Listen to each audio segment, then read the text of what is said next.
இந்த ஹார்மோன் ப்ராப்பரா சுரக்கிறதுக்கு ஹைட்ரோகுளோரிக் ஆசிட்ல வந்து ஃபுட் நல்லா மிக்ஸ் ஆயிருக்கணும்.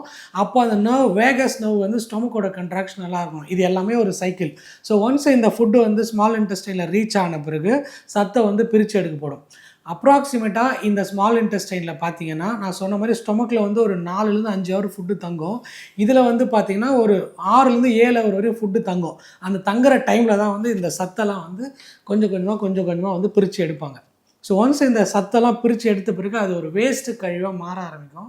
அந்த வேஸ்ட்டு கழிவு அப்படியே வந்து பார்த்தீங்கன்னா, லார்ஜ் இன்டெஸ்டைனுக்கு வரும். இந்த லார்ஜ் இன்டெஸ்டைன் வேணா மீதி இருக்கிற சத்த வந்து இங்க தான் பிரிச்சு எடுப்பாங்க.